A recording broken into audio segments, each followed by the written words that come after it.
नमस्कार साथियों, मैं एडवोकेट अजीत यादव आपका अपने यूट्यूब चैनल पे बहुत बहुत स्वागत और अभिनंदन करता हूं। साथ ही सोशल मीडिया के विभिन्न प्लेटफॉर्म पे जहां पे भी आप मुझे देख रहे हैं, आपका सपोर्ट मिल रहा है,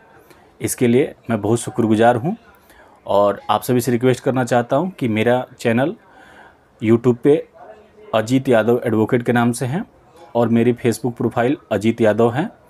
और इसके अलावा इंस्टा पे और दूसरे सोशल मीडिया साइट पे मैं एक्टिव हूँ और मैं अपनी बातें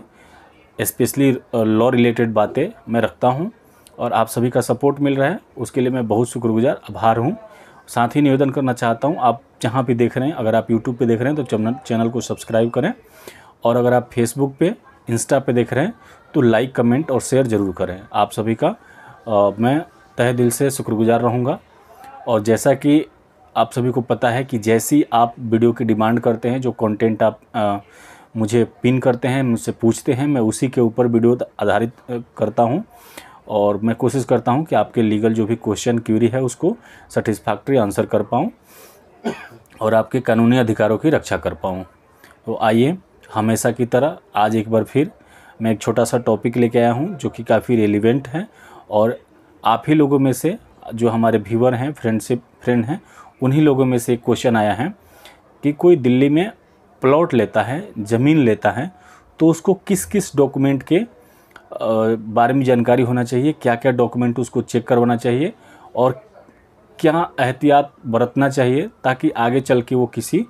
फ्रॉड में ना फंसे, मनी कहीं उसका वेस्ट ना हो, कोई उसके साथ फाइनेंशियल फ्रॉड ना हो। तो सबसे पहले मैं आपको ये बताना चाहता हूँ कि आप जो डायरेक्टली मुझे कॉल करके पूछते हैं कि मैंने ऐसे ज़मीन लिया है और यहाँ पे लिया है, इतने में लिया है, तो ये कैसा है कैसा नहीं, आप इसके बारे में बताइए। तो मैं आप सभी को ये कहना चाहता हूँ कि अगर आप डायरेक्ट कॉल करके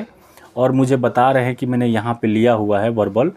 तो चीज़ें पूरी तरीके से क्लैरिफाई नहीं होती है। अगर आप प्रॉपर्टी का जो डॉक्यूमेंट्स है उसको चेक करवाना चाहते हैं तो आप मेरे पास डॉक्यूमेंट से पेपर भेजें। जो भी आपके पास सेल डीड वगैरह अवेलेबल रहती है, एफिडेविट अवेलेबल रहता है, कोई एग्रीमेंट है, कोई सरकारी पेपर है जो उस ज़मीन से रिलेटेड है, तो आप मुझे भेजेंगे वो पेपर, तभी मैं चेक कर पाऊँगा। वर्बल चीज़ें आप बताते हैं मुँह ज़बानी कि ये ज़मीन है, यहाँ पे है, ऐसे है,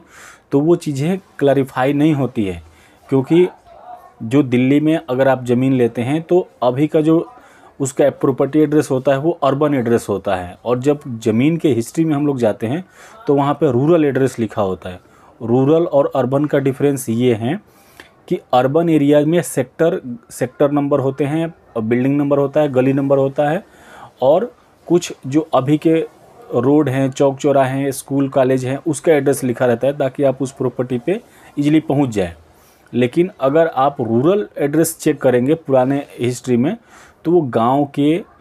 किसी चौक चौराहे से या प्रॉपर्टी की चौहद्दी से, और उसका जो एरिया होता है, सर्कल होता है, उसके अकॉर्डिंग वो डिफाइन होता है वो प्रॉपर्टी, वो प्लेस। तो हमें डॉक्यूमेंट के अकॉर्डिंग हमें समझने में इजी होता है।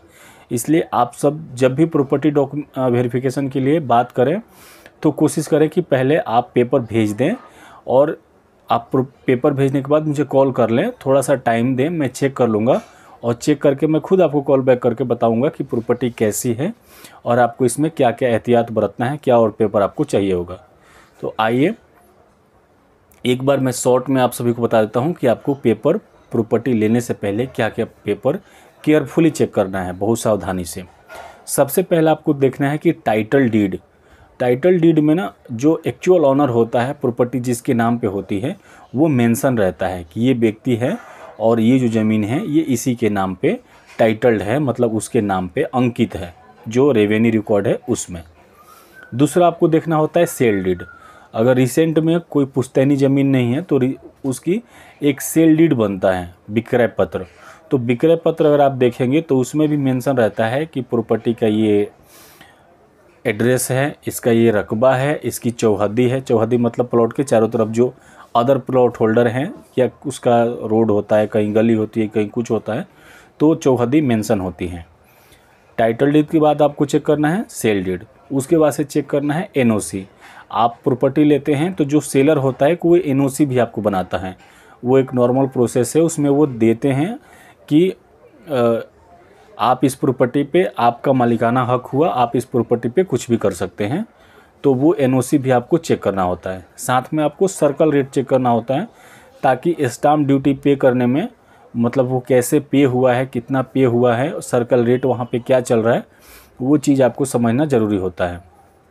इसके अलावा स्पेसिफिक अगर दिल्ली की बात की जाए तो एमसीडी का बिजली का बिल जो आता है ना, बिजली का पानी का जो बिल आता है, वो भी चेक करना होता है कि वो किसके नाम पे आ रहा है। अगर आप sale deed, title deed, NOC इन चीज़ों से मिलाएंगे तो उसमें देखेंगे कि अगर वो उसी के नाम से है, ऑनर के ही नाम से है जो आपको सेल कर रहा है, जिसके नाम पे प्लॉट है, तो अच्छी बात है। अगर उसके किसी लीगल हायर्स यानी कि उसके उत्तराधिकारी के नाम पे भी हुआ तो भी चलेगा, लेकिन बिल्कुल ही कंप्लीट डिफरेंस नहीं होना चाहिए। एमसीडी के पानी का बिजली का जो बिल आता है उस पे